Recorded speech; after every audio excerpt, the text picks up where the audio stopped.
এবং আজকে সম্মেলনে উপস্থিত এবি পার্টির নেতৃবৃন্দ, সকল স্তরের কাউন্সিলরবৃন্দ এবং আজকে এখানে উপস্থিত আপনারা আমাদের বাংলাদেশের রাজনৈতিক দলগুলোর জাতীয় নেতৃবৃন্দ, আসসালামু আলাইকুম।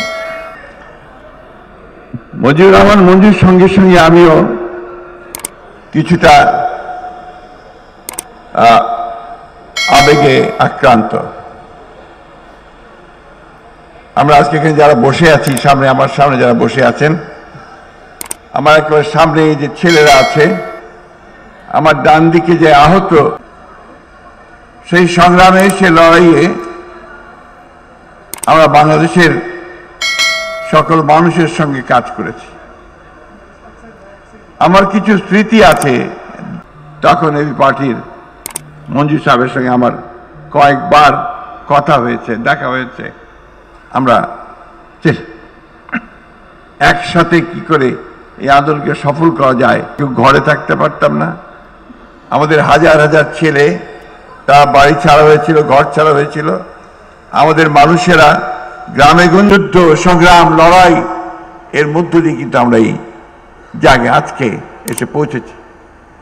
5 মাস পরে অনেকেই জিজ্ঞাসা করছেন যে আমাদের অর্জন কি।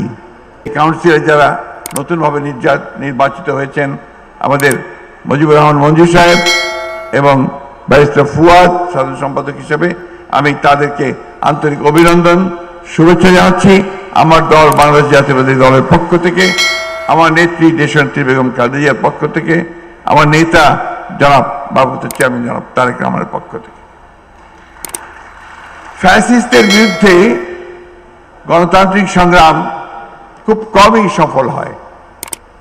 আমরা সেই সশস্ত্র ফ্যাসিস্ট বাহিনীর বিরুদ্ধে, হাসিনার বিরুদ্ধে, তার সব বাহিনীর বিরুদ্ধে আমাদের ছেলেরা তারা তাদের যে উত্তাল আন্দোলন, সেই আন্দোলনের মধ্য দিয়ে কিন্তু আমাদেরকে সেই সাফল্য এনে দিয়েছেন।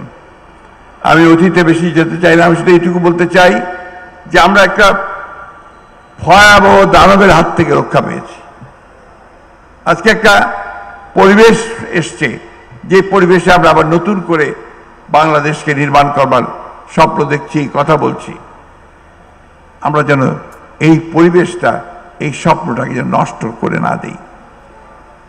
আমাদের এখন যেটা প্রয়োজন, সমস্ত প্রভোকেশনের পরেও আমরা যেন আমাদের সিদ্ধান্তে অটল থাকি। আমরা একটা গণতান্ত্রিক ব্যবস্থায় ফিরে যেতে চাই, আমরা বৈষম্য দূর করতে চাই, আমরা বাংলাদেশের সেই আমাদের তরুণদেরকে তাদের সঙ্গে হাতে হাত মিলিয়ে, কাঁধে কাঁধ মিলিয়ে আমরা একটা নতুন বাংলাদেশ দেখতে চাই। এখানে আমাদের কোনো বিভেদ নেই, কিন্তু দুর্ভাগ্যক্রমে আমাদের দেশেরই কিছু মানুষ তারা আজকে বিভিন্নভাবে এই ঐক্যে তারা কিছু ফাটল ধরানোর চেষ্টা করছেন। আমি জানি সেই চেষ্টা সফল হবে না। আমরা অবশ্যই সম্মিলিতভাবে, ঐক্যবদ্ধভাবে আমাদের যে লক্ষ্য, সেই লক্ষ্যে আমরা পৌঁছাতে সক্ষম হব বলে আমি বিশ্বাস করি।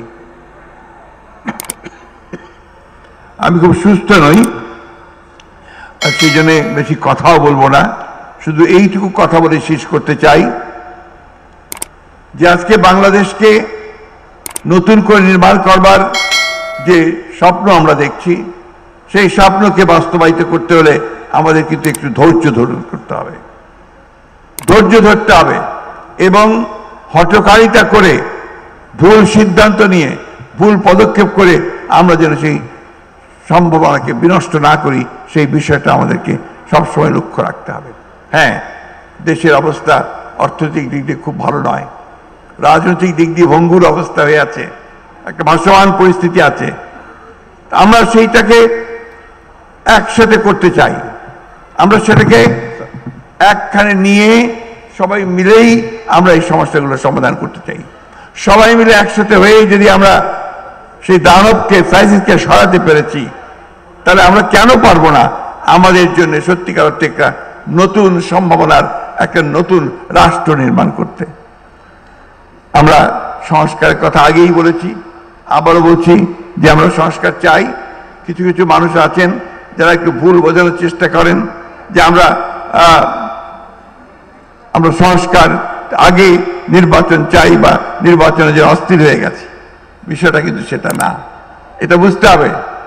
আমরা যেটা বলছি যে নির্বাচনটা কেন দ্রুত চাই, এই কারণে দ্রুত চাই যে নির্বাচনটা হলে আমাদের যে শক্তি, সেই শক্তি আরো বাড়বে, যে সরকার থাকবে, পার্লামেন্ট থাকবে, সে অনেক বেশি শক্তিশালী হবে, আর যে সংকটগুলো সৃষ্টি হয়েছে সেই সংকটগুলো দূর হয়ে যাবে। আমরা তো এই কথা বলেছি যে আমরা নির্বাচনের পরে আমাদের দল থেকে আমরা বলেছি যে আমরা একটা ঐক্যবদ্ধ জাতীয় সরকার করতে চাই, সবাই মিলে রাষ্ট্রের সমস্যার সমাধানগুলো আমরা করতে চাই। এটা আমাদের কথা।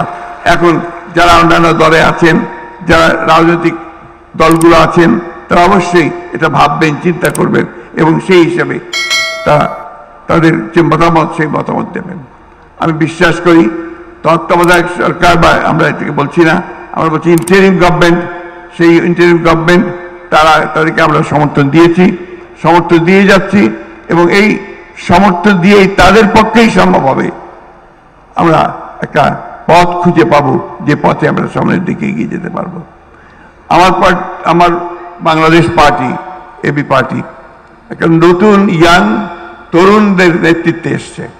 আমি ব্যক্তিগতভাবে খুবই আশাবাদী এই দলের মধ্যে যে সমস্ত তরুণেরা এসেছেন, যারা দল করছেন, দলকে সামনের দিকে এগিয়ে নিয়ে যাচ্ছেন, তারা অবশ্যই সফল হবেন এবং বাংলাদেশে এবি পার্টি একটা অত্যন্ত গুরুত্বপূর্ণ রাজনৈতিক ভূমিকা রাখতে সক্ষম হয় বলে আমি বিশ্বাস করি।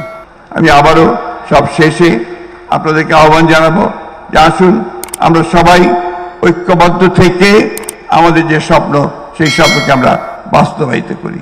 সকলকে ধন্যবাদ। আসসালামু আলাইকুম, খোদা হাফেজ, বাংলাদেশ জিন্দাবাদ।